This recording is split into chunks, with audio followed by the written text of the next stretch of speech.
I would like to take just 30 seconds probably to introduce myself, because as many of us, I have many professional roles, and these are some of them. And today, what we're interested in, I am the solution-focused practitioner for the last 10 to 11 years, I think. And I have been using solution-focused approach in my everyday life and also in professional life. I will talk about that at the end of our conversation. And today we are going to start practicing right from the beginning. Imagine that I come to you and I come with a problem. And you are now the consultants. So I come to you and say, oh, listen, so I have a problem. And it could be anything in the world. And you say, all right, if you have a problem, let's discuss your problem. So my first question to you is, what are the questions we usually ask when we discuss problem with a person? And I would like you to use the chat just to put some questions there. What are the questions you usually ask yourself or other people if you have problems?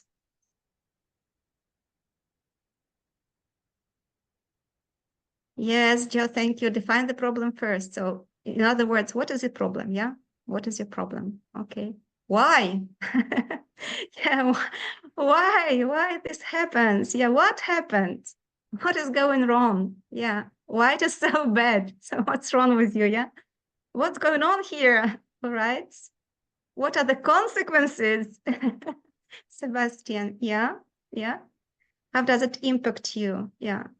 Whose fault it is? Thank you, Evelyn. How do you feel about it? Yeah. All right. Is it necessary? Do you mean, Anna, so is it necessary to have this problem? What are you going to do about it? Yes, Galina, yeah. Any other versions? Yeah. All right. So basically the questions we ask are these. How big is the problem? We are trying to identify how big the problem is for me. What's wrong? What's wrong with you? How did it happen? Who is responsible? Who is guilty for this problem? And what should be done to fix the problem? So, and the variations.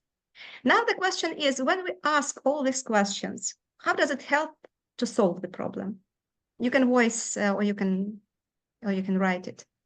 So when you ask me these questions, or the questions you have already asked in the chat, how does it help me to solve my problem? And you can just voice what is the hidden agenda. Yeah.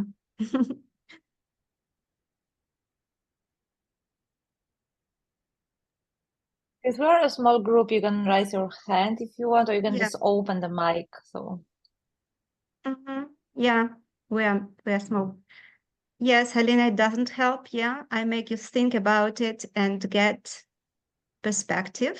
Okay, it could enlarge the problem, which isn't good. Yes, Gabi. So there is actually the rhetorical question: is it helpful to discuss the problems in this way?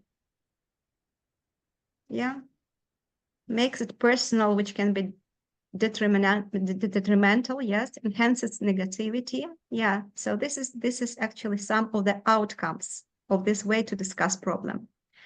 When you discuss the problem with me in this way, what we are doing, we are detailizing my problem. And the more we detailize, the more we speak about the problem, the more the problem grows. It becomes bigger. Yeah, it's just like with the flower. If you water this flower, it grows better. If you water the problem, it becomes bigger. Yeah, and then if the problem grows, I ask myself a question: okay, if the problem is so big, am I able to solve this problem? And am I capable of solving this problem? And then if I do not feel very confident, and I'm not sure if I could solve this problem, that is it worth trying. That leads to that demotivation, right? Yeah. So basically, when we detailize problems, in many cases, not always, and I will speak about this a little bit later, but if we, or when we detailize the problems, in many cases, we waste our time and effort and energy to discuss what is wrong, what doesn't serve me, and what must be fixed. So, and my emotional state is not very good, yeah, in this situation, right? And then there is another question. When we discuss or when we detailize the problems with other people, do we help those people to solve their problems? Definitely not. Then you can ask, okay, how could we do that differently? And is it possible to solve a problem without discussing it? And obviously, you know that the answer is yes, because we have come together to discuss what is the alternative way of solving problems. And here we would like to approach the solution-focused approach. Before we start discussing the solution-focused approach, I have to say that this is just an instrument, and I do not want and I do not mean to replace the other instruments that are in your toolbox, because of course there are plenty of different instruments how we solve the problems, and this is just one instrument that could be added to our toolbox.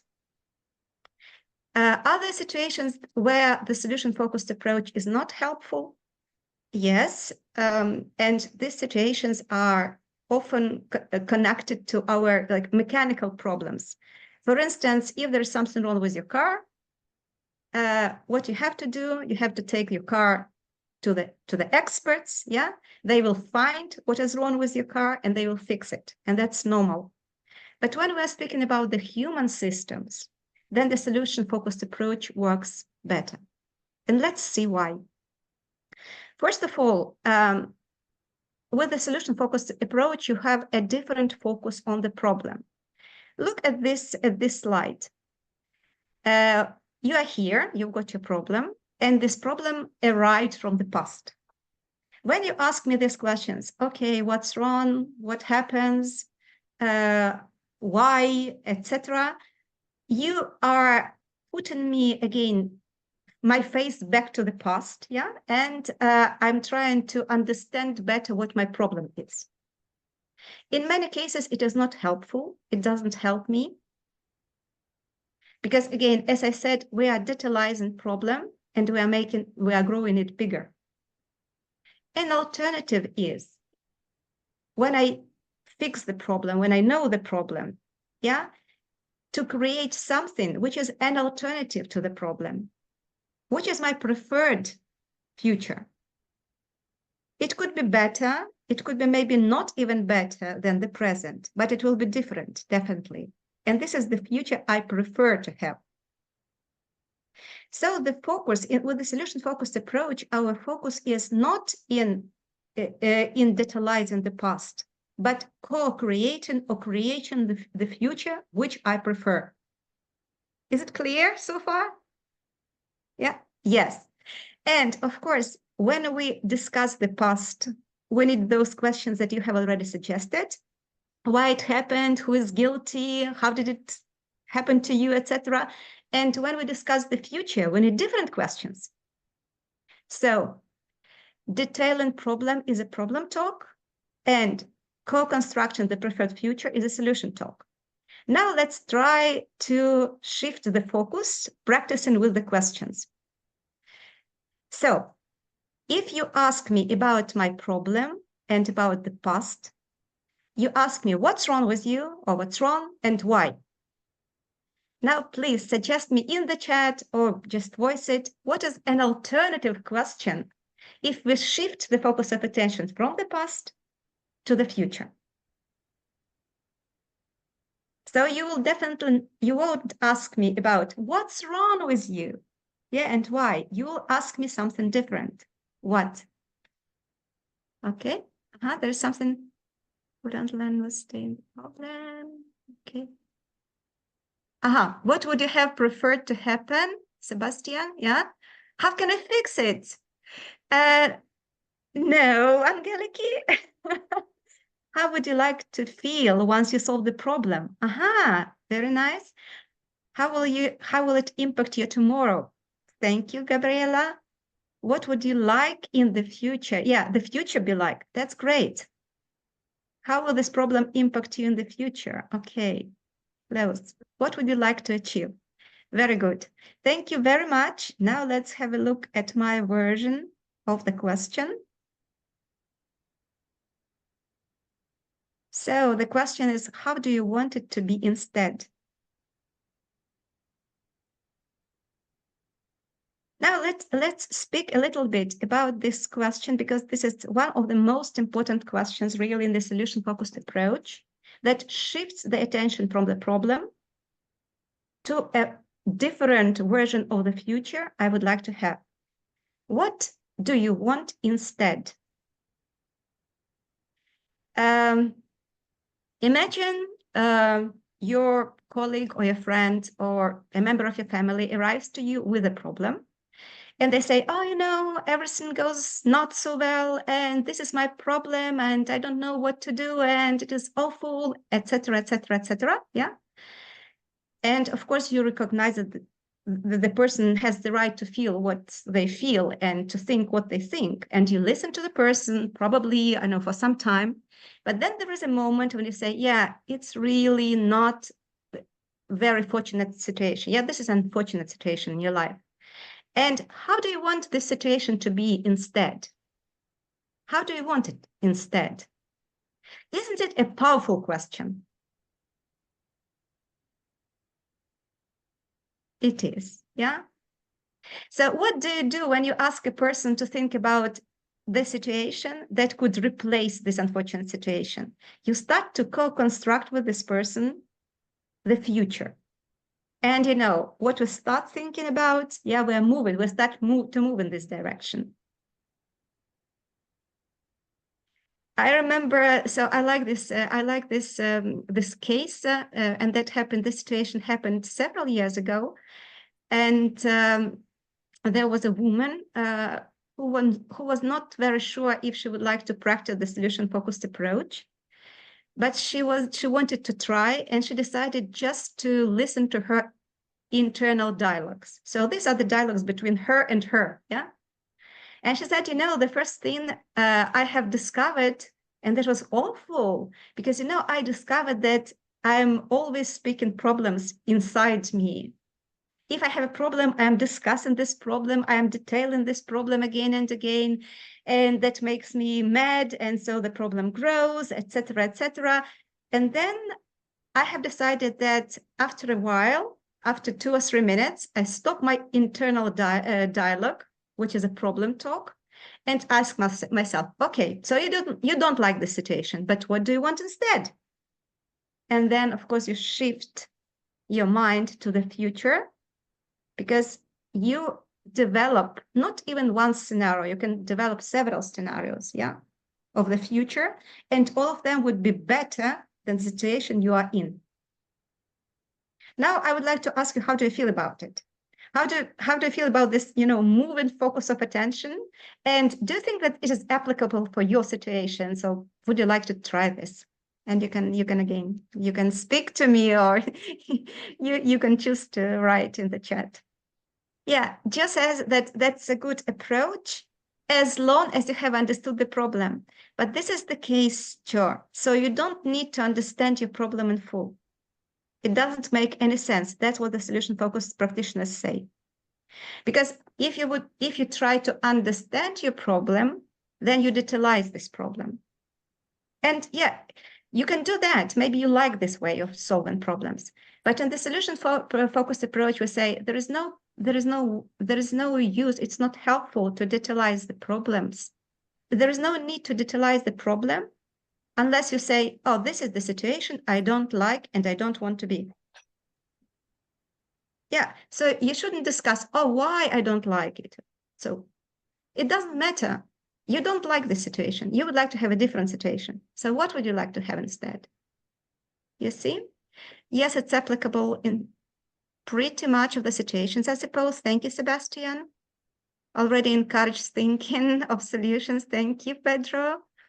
Yeah, focus on the problem is dead end road. I agree with you, Sebastian. This helps build and then builds. Yeah. Could we have a concrete example, please? It helps to feel more positive about the situation, which we may cover catastrophic. Joe, can you ask? Can you can you explain to me? So, what concrete example you would like to have? Yeah, I don't like talking in theory because I actually don't know what problems you're talking about. Yeah, but you can say, I mean, so any problem. For instance, if you have a colleague who approached you with their problem, and they say, Joe, we have a problem at work. Yeah, and you have two different ways of discussing problem. The first is to detailize the problem and say, okay, why do you have the problem?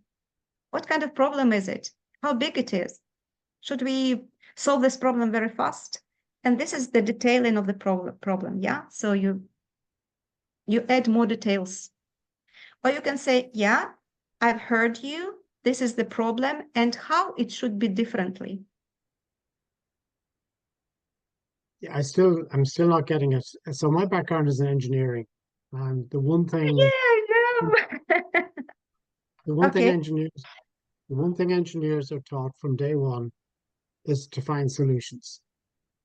But in Yeah. my experience, a lot of energy is wasted on trying to fix the wrong problem.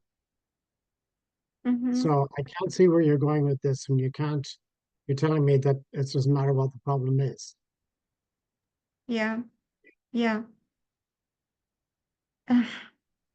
Maybe I worked to in be tech. solution oriented. I worked in systems design. I was a senior manager in IT. Yeah. We were always focused on how do we make this better for the end user. But unless you Yeah. understand, because very often people come to you, they think they've got one thing wrong, but they've actually not understood the situation. So Yeah. unless that, you can end up with worse off than you are. Unless you're talking about very nebulous things, like, oh, I don't like the way my manager's treating me, I'm very much focused, my background and training is in really concrete things. So Yes. that's why I want an example. Yeah. Okay. Even a bad Joe. example. Yeah. No, I appreciate it. So first of all, you said, do you remember some time ago we were talking about mechanical systems versus human systems? In the mechanical systems, if you would like to improve a mechanism, then you have to understand the details. But if we are speaking about the people systems, there are no rules basically because every moment the human systems have been are changing. Can I suggest that there's Yes. no such thing as a mechanical/technical problem? Every technical mechanical problem is also a human problem. Yes, Everything but I've if ever it is looked at. But if it is a problem, for example, if my computer is not working well, this is a mechanical problem. And what I need to take this computer to an expert so that she would find a problem and fix it. But if I have a problem with, again, for example, in communication with someone, nobody will fix my problem, but I can imagine that there could be better communication between us. Okay. But let's move forward, and then we'll see if you would understand this differently, or we can discuss it again. All right, Anna, We what have have you written? Angelique. And I say Angelica has yeah. I just want to ask why you said my question. I now understand better, but the question, how can we fix a bad situation? It's because it's reminding that there is a problem. That's why you said it's not good. Yeah, the thing is that actually we do not have to fix anything. We just create something different which works better for us. And this again, if I say a flower is a metaphor, if you water this flower, so this flower will grow better. If you are trying to fix, so you put all your energy into fixing the problem, then so you are fixing the problem. But if you channel your energy towards developing better solutions for yourself, this is to create an alternative which works better for you. Then you do not water your problem, and your problem just, doesn't, I wouldn't say it stops to exist, but it won't be your preferred situation in life. Okay? Because you have already created in your head an alternative situation. Does it have to do with positive psychology? It has, yeah, it has, of course, because I mean, the solution focused approach was developed in 1970s of the last century. We're not going to the history today because, of course, we've got some, introduction into the solution focused approach, but during this 50 years, it has been proven as an instrument that works with every human situation and brings better results. Anna, what did you write? Sorry. Nothing special. I just wanted Okay. to try to paraphrasing what you've said, and maybe the idea is that exactly. So we focus on the future without analyzing, and I can imagine that for someone who is engineer or has this analytical mind, there is this need for analysis. So let's see what comes next, and then we will understand better. I think this is the idea. All right. And Sebastian, you write, I'm not achieving my sales quota. For instance, Sebastian comes to us and say, I have a problem. I am not achieving my sales quota. Yeah. So one way to discuss this, we can ask him, okay, why? What happens? What's wrong? What's wrong with you? What's wrong with the quota, etc.? Yeah. Another alternative is to say, I see. So that's really what bothers you, that you're not achieving your sales quota. But so what do you want instead? How do you want the situation to be?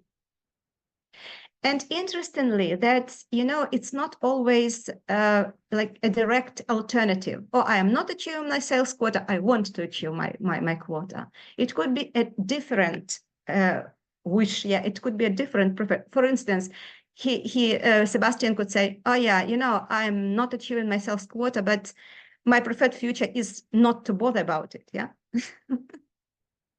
Could that be? Yeah. So the preferred future is not always the direct alternative to what you're having as a problem. It could be something different. And then it's not like if you do not jump immediately to, okay, what should I do to achieve this? Because it might also be disappointing for you. Oh, I'm not achieving this quota and I have to achieve it somehow and I have to move there, etc. So this is not to disappoint you, but this is to think about how things could develop in the future so that the situation is more favorable for you. And as I said, there could be a number of different alternatives. And one alternative would be a preferred one. Because as I said, for instance, I would say my preferred alternative is not to bother any longer about me not achieving my sales quota. And then you have a different conversation.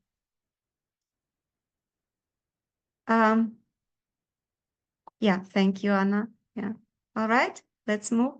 You see, when we were speaking about this webinar, so we use the word simple, but then it happens to be not so simple. Yeah. So the solution-focused approach is really easy to explain. And when we start thinking if we can apply it, we might face the situation that there are two levels.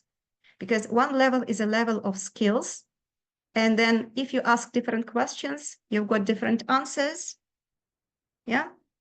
But there is also a deeper level, and this is the level of our mindset. And the question is, do all of us are able, to use the solution-focused approach?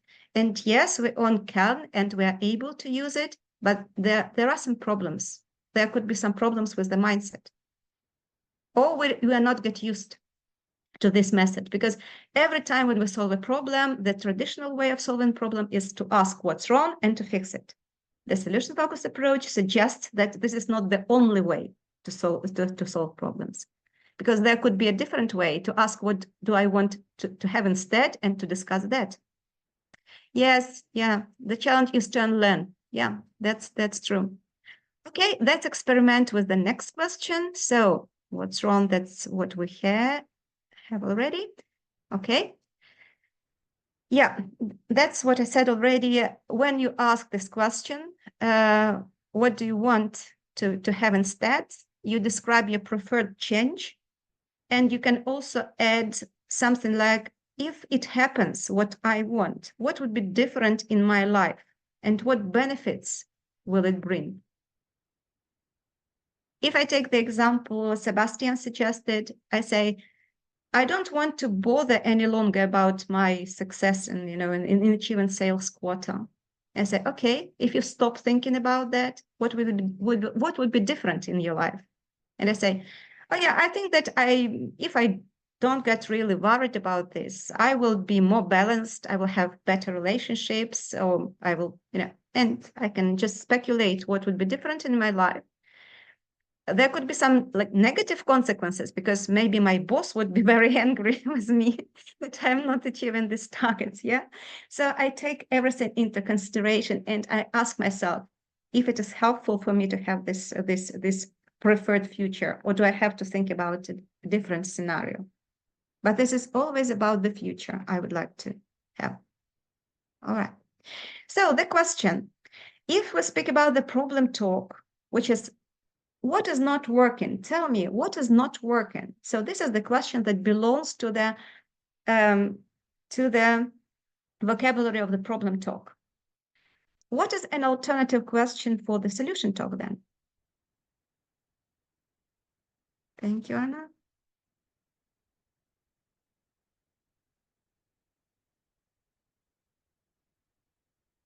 You can say, or you can write.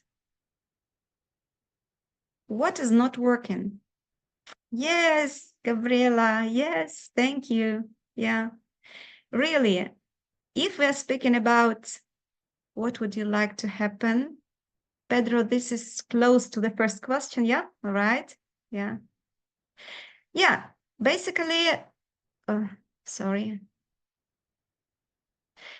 If we're detailing the problem or the past, we say, okay, what is not working? Tell me what's wrong, what is not working. But if we're speaking from the future, from the preferred future point of view, we are examining what is still working. Because in every situation, so there are no situations when everything doesn't work. Still, there is something working. And for us, it is more helpful to speak about the things that are still working well or are already working well, because this is a kind of platform for our future. Yeah. This is just a better question to discuss present and the way we are going to move to our preferred future. Again, a person who is trying to improve something in the computer, Joe, I do hope that you are still with us.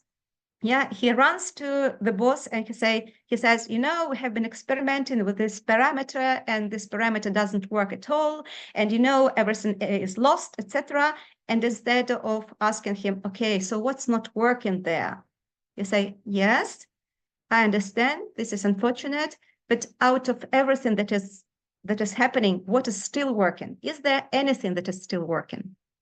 When I ask this question, I have already offered this person to discuss the positive moments of the situation this person has. Yeah.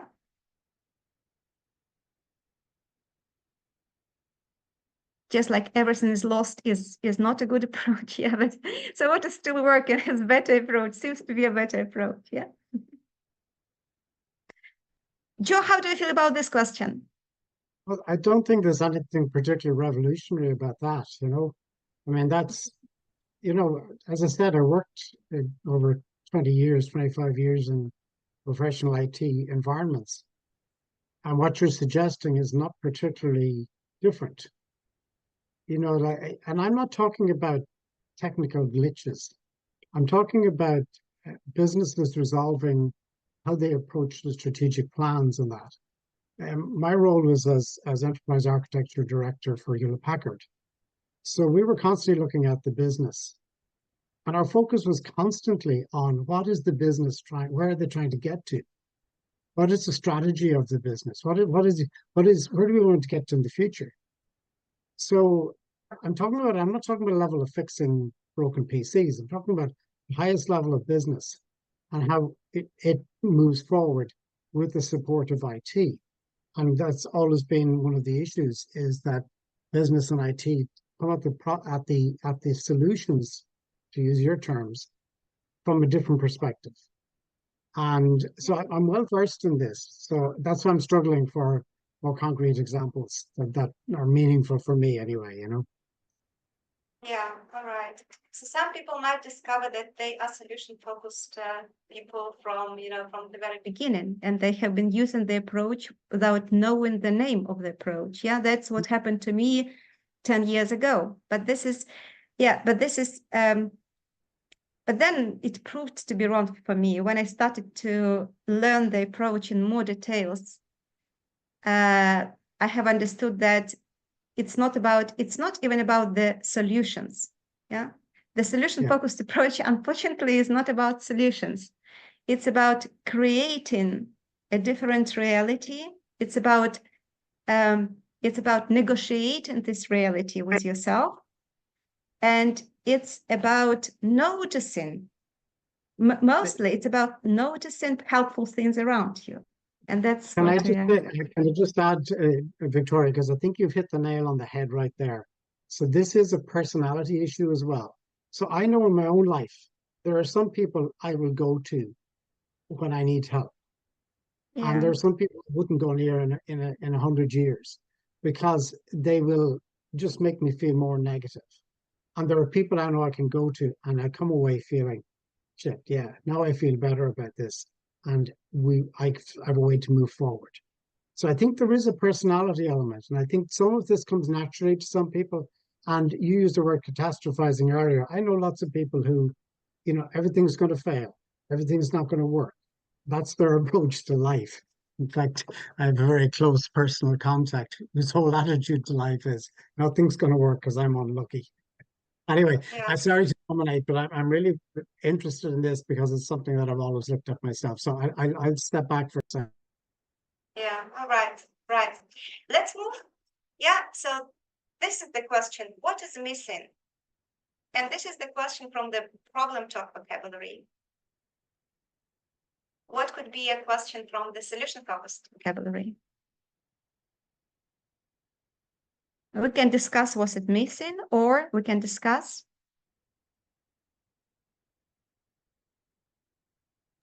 what we have. Ah, Lydia, hi. Hello. Yes, exactly. Or we can discuss what is available. And again, when we discuss what is missing, we are focused on what we do not have. When we get focused on what is available to us, what are the resources, then our motivation is high and we are more confident because we know that there is something for us that we can use to move towards the future we would like to be. And I think finally, we often ask ourselves, especially if it is about something which didn't happen and we wanted it to happen, we ask ourselves, where do we fail, or where did we fail? And this is a question that belongs to the problem talk. Please suggest me the question from the solution-focused vocabulary.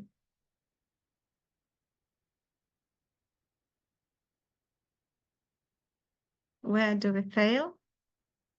Where do we succeeded? Yeah, where do we succeeded? All right. Yeah, very close. Oh, we can ask, okay, how do we manage? How do we manage? Yeah.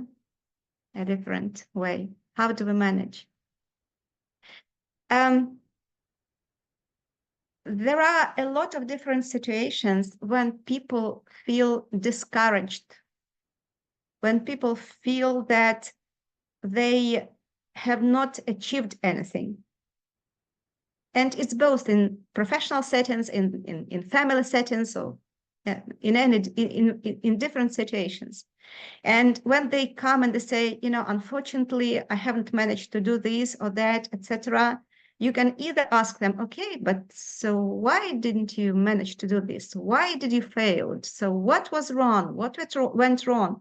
And this is, again, a problem talk. This is detailizing what is going wrong. So you can say, all right, I see. You think that you have not succeeded here or there, but this is a very difficult situation. How do you manage the situation? Tell me.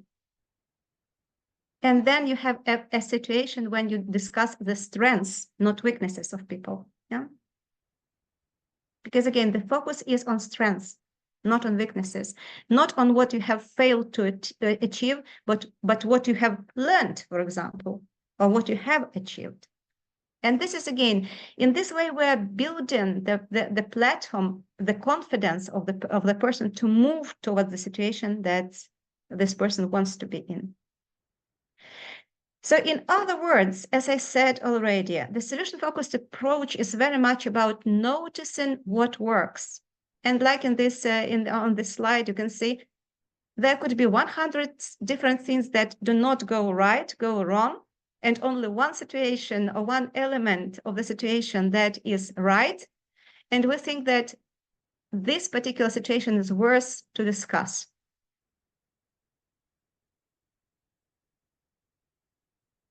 Does it make sense? Yeah. So when we use the solution-focused approach to solve and discuss our problems, then the problem seems to be less difficult than it seems to be from the very beginning. Why? Because we know that there is something that works well. We know that we have strengths to deal with the situation.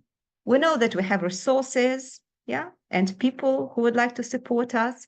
And when we know all this, because we have answered these nice questions, yeah, we feel more confident, and we're even curious how the situation could be different.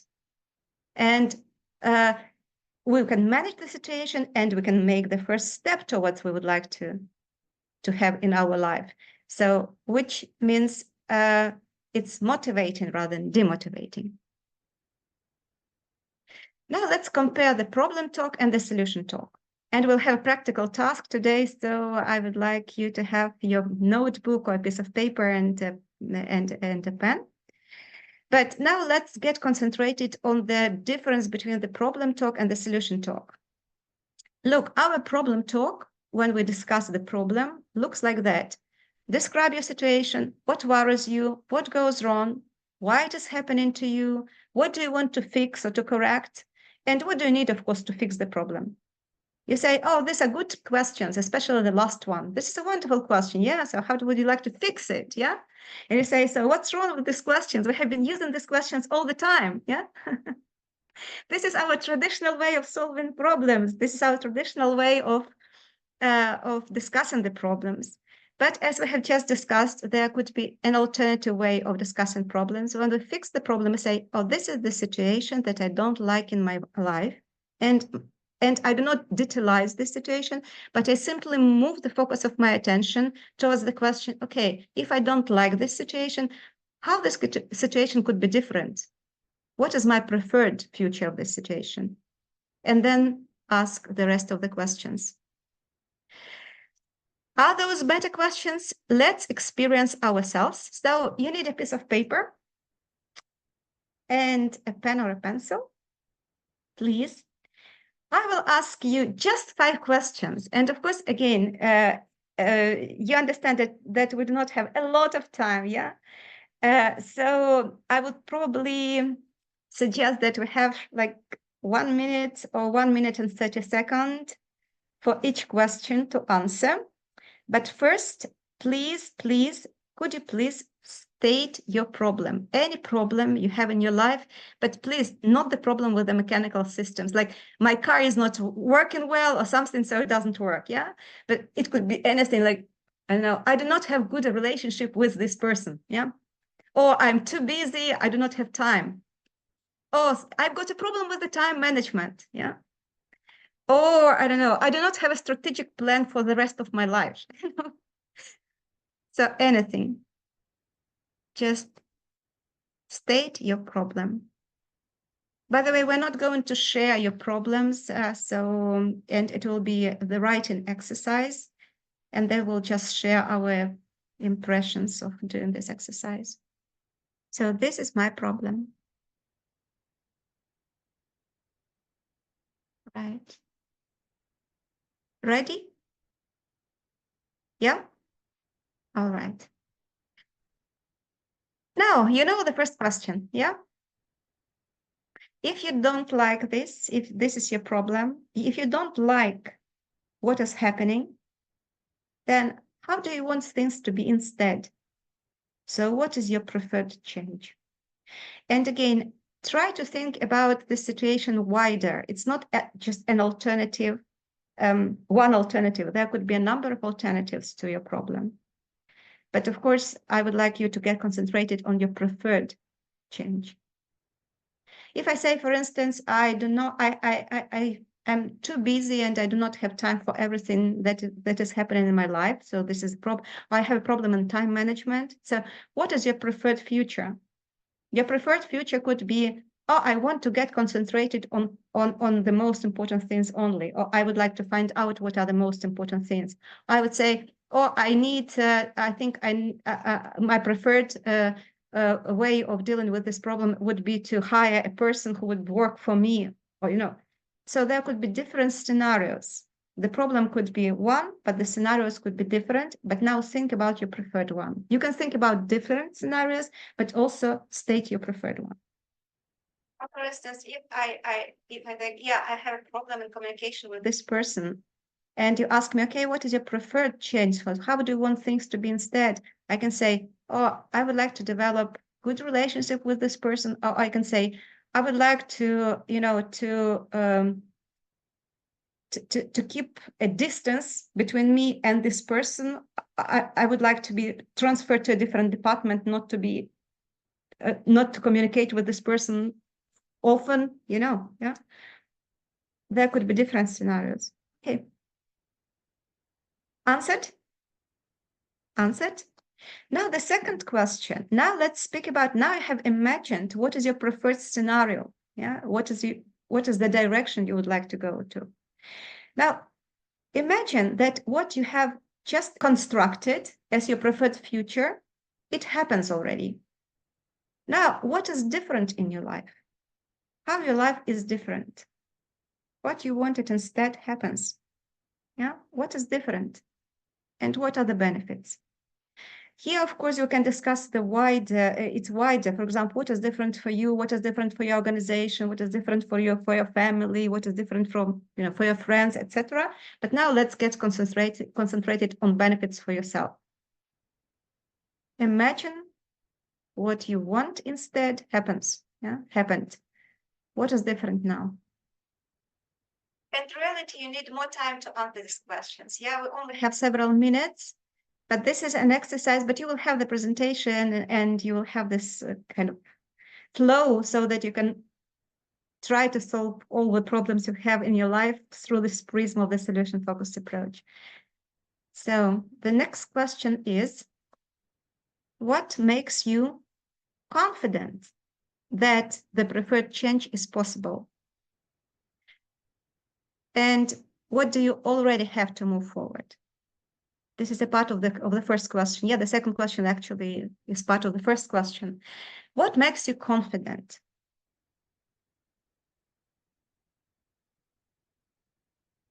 And what do you have already? So in this way, asking this question, we are trying to examine the resources I have. Yeah.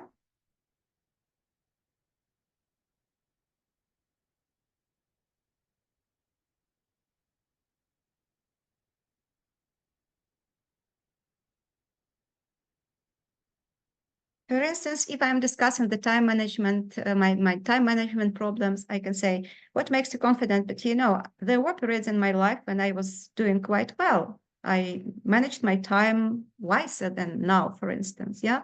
Or you can say, I have enrolled myself already to a special training course about time management and better energy management, etc. So that's why I think that it will give me some benefits and will help me to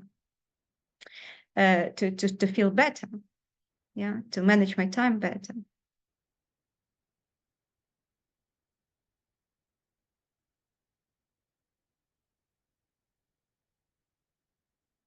So what are the resources?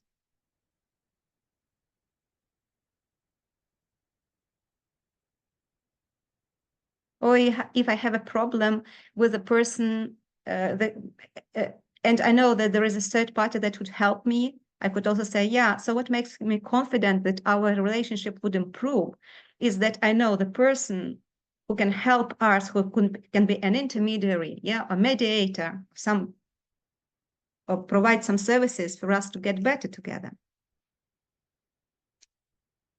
Right. What makes me confident?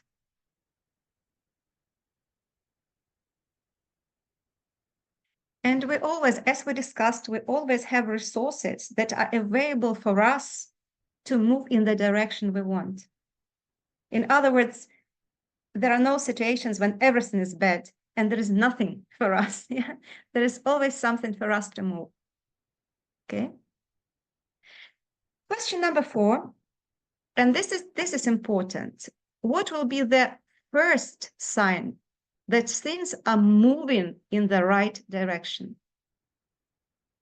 The first is really the first sign. It's not something big, but something small that would be a signal for me that I am moving in the right direction.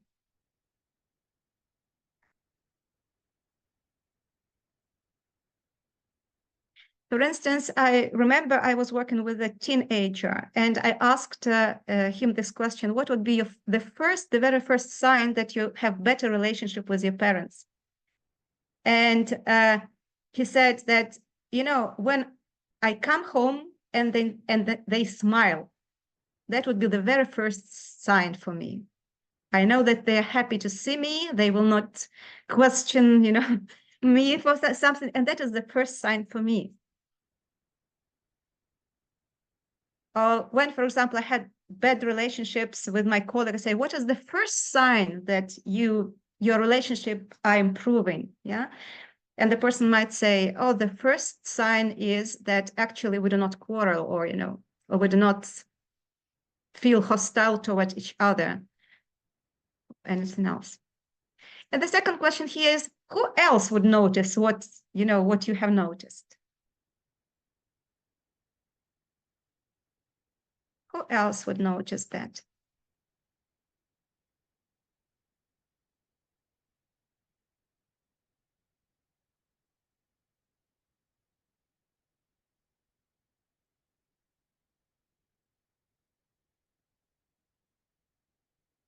Yeah.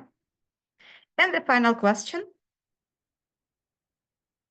what is a small step you can take today to start moving in the chosen direction? And this is really a small step. A very small step.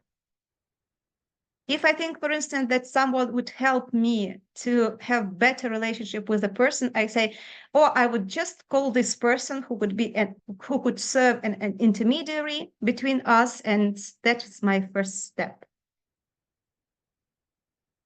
Or if I have a problem with the time management, I say, my first step is actually to register everything that I'm going to do tomorrow, so that in the evening I can analyze it and see what can be done better. So here on this slide, I have actually summarized what you have just, the questions you were answering at the moment. Maybe I have added 1 or 2, but I think but this is a kind of algorithm, yeah? So in this way, we believe that when we talk about our preferred future, rather than get focused on detailing our past and problematic now, we turn, with the solution-focused approach, we turn the discussion about unwanted situations into the discussion of wanted changes. I will make a pause to ask you about your experience, very brief, of course, experience with the solution-focused approach, because there are many more questions, there are many more things, instruments in it. But this is what you have experienced now, trying to solve or solving or moving into the direction of solving your own problems. How do you feel about it? Yeah. Victoria, I hope you don't mind my jumping in again, because unfortunately I'm going to have to go in about 5 minutes. But I realized that what you're talking about is something that I came across probably 20 or 30 years ago. And I have a book here in front of me, which is an older version of a project management book that I used to use. And the very first step that the guy who gave me the course, who wrote the book, said was visualize the future. Visualize what things will look like when everything is done. And he actually gets you to close your eyes, sit down, walk into the room, imagine what things are going to look like when all this is fixed. And so I really like this approach. It really resonates with me. And I absolutely understand now what you're talking about. And I think it's, as I said a while ago, I think it's instinctive in some people. And unfortunately, in many people, it's not. And just very quickly, because I do have to go, unfortunately, the problem I wrote down for me was that Donald Trump will be the next president of the United States. So I worked down through all my bits and Yeah, but this works. is not your problem. This is not your No, problem. I actually think it is. Unfortunately, it is No, a problem no, for no. all of us. I think that this is you have a different problem. You can stand him to be a president, and this is your problem. I talk about it separately because it's a huge topic. But anyway, that was the one I used. Listen, thanks very much, Victoria. I'm really sorry to have to cut out. It's wonderful. I watched the end of the recording. Thanks again. Bye-bye. Yes. Yeah. Thank you, Joe. Thank you. Yeah. So what Joe has just said, that there is nothing new, and as I said, this approach was developed half of a century ago, and it was not developed on a clear water, as we say, yeah, because there were some other people who were developing the similar approaches. And then Angeliki asked if it is about the positive psychology. Yes and no, because I think that this is not about positivity. It's about rational approach. For instance, I think that I don't want to waste, because if you ask me about the benefits of using the approach, and again, here I would like to say that I have been using this approach for, as you know, for many years already, yeah? And I use it in my daily life, which means every day with different people. And I use it also professionally in my coaching practices, when often I just, offer the single coaching session. It's, as you know, the coaches usually offer 5 to 8 to 10 sessions, but sometimes just a single coaching session with the solution-focused approach can change the paradigm of a person. Yeah, and almost all I would say, all my workshops are with the solution-focused approach. I do the intro, I do the experiments with the solution-focused approach. For instance, we can improve the office meetings with the solution-focused approach. We make them shorter, more efficient, and the strategic sessions with the solution-focused approach are definitely 2 or 3 times shorter than the normal traditional strategic planning sessions, because we do not discuss the past. We only discuss what we have now and we would like to have as a preferred future. So I wonder if you see any opportunities to apply this approach for yourself. And so this is, and this is the question. This is my question to you. Do you think that the solution-focused approach could be applicable in your life? And if so, what is the situation and what is the benefits? And if you speak, that would be really perfect. That would be my preferred future, is actually if you speak rather than write in chat. Victoria, maybe, I don't know if you see, but Lydia raised her hand and myself also. So Lydia, you go first, and then maybe I can share also and other people.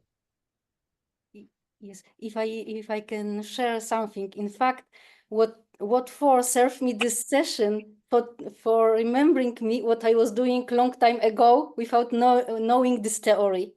In fact, naturally, I always choose this way because sincerely, I never analyze the problem. I just move forward, and I was very tired by the people around of me when they analyze the problem and they give, the circles and circles around of something the same and the same. However, sometimes when we have very difficult situation, we forget about it. So I think one time, and it was not so long ago when we were talking. So now I can recognize, because in fact it touched me at that moment when we were when you mentioned me this, even not as theory, just as advice. So now just I know that I have to take it even stronger with me, and thank you very much for that. I'm more conscious that it works, and I should be focused more on this positivity, which maybe at the first moment when we have some problems, we don't see it, but in fact it is somewhere. We just have to remember about it. So thank you very much, Victoria. Yeah. Thank you very much, Lydia. Indeed, this is about what would you like to spend your energy on. Yeah. So if you would like to spend your energy on discussing the problem, then you definitely misuse your energy. That's from my point of view, of course. If you would like to use your energy properly, then you get focused on what works, on what is available to you, on your strengths, and on your preferred way to move forward. Yeah. Yes. Tavna? Hello. So Hello, Tina. I'm thinking about the application here for one of my current corporate clients. They've been acquired by, another company from abroad. And this company is recognizing some old systems and things that need to change. So the US HR person is very solution oriented. She's very solution focused. And she's struggling because this new entity is sending over 8 personnel to come and dig into the problem. And she's thinking to herself, I don't have the time. I don't want to spend my money on this. What? And Lydia's shaking her head. I mean, I'd love to hear some practical things. And Lydia, you're welcome to chime in, right? Like how can we navigate this? Because I have a feeling their opinion is, well, we can't find future solutions without understanding the past problems, right? Yeah. So I understand that. But I'm interested in any, comments around how we refocus an entire organization with, sending 8 people to the US is a huge commitment to finding the problem. Yeah, that's right. That's interesting because, there was one example. There is one example I would like to share here. A couple of years ago, maybe less than 2 years ago, we had an experiment in one organization here, and they wanted to improve the quality of their meetings, regular meetings in one department. So we were experimenting with 6 meetings, and then after that, they started to distribute their experience and knowledge around so that the whole company would join these best practices. I think it's in every organization, it starts with someone or a group of people. When they start to do something and other people see that it is more efficient, then they would definitely try it as well. In this case, I don't know. So if this person would find the immediate solution, but still, if we ask this person how she wants the situation to be, she says, I would like to have this. And then we just go through the list that we have already discussed today. So when it happens, what is different? Yeah. For instance, 8 people would arrive and would dig the ground to find the problems, to utilize the problem. Yeah. So what is good about this?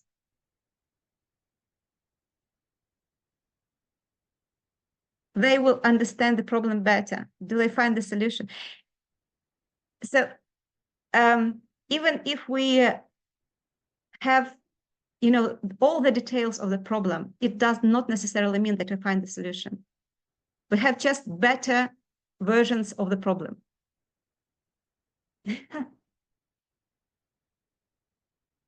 Yeah. All right. So, but coming back to your experiment, Grazia. So coming back to this experiment now, because we have had this very little experiment of trying to solve our own problems. So how do you feel about this? Of course, so you need more time to think about this, but I hope we still moved ourselves a little bit forward into the solution way. Grazia. Yeah, no, I don't know if I'm interrupting your presentation. Yeah, so if it's good to ask a question now. Yeah, can I ask? Yeah. I would be very much interested in knowing if you can bring some examples of how your solution-focused approach was used in war zone context. I know that you sometimes work with local people there to help them find solution. Well, to work on whatever situation happen. Yeah, using this approach. So maybe you have one example to share. Thank you. And I think that's what I have been, yeah, definitely. I have been using that every day. And in many situations, I think that the example I would like to share would be useful for anyone, anywhere in the world, because this is an example about about how people can cope. Yeah, and this is about the coping skills. Because here we face difficult situations every day, sometimes very tragic situations. And of course, if some unfortunate situation happens, you feel unhappy. You feel you do not feel powerful. Yeah, powerful. You think that the forces leave you. Yeah, and you say, oh, everything is so bad around. Yeah, everything is not working in my life.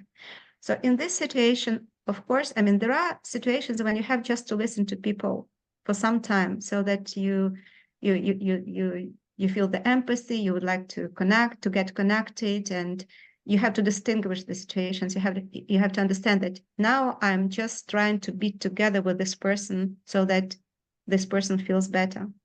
But there is always a moment when you can pause and say, all right, the situation is really dreadful. You have lost this, or you have done this, or you have, tell me. I mean, not so many people would be ready to manage this situation, but you do. Tell me how you do that. And here again, the solution-focused approach is about refocusing all the time. Then at this moment, a person starts to think about the strengths. Yeah.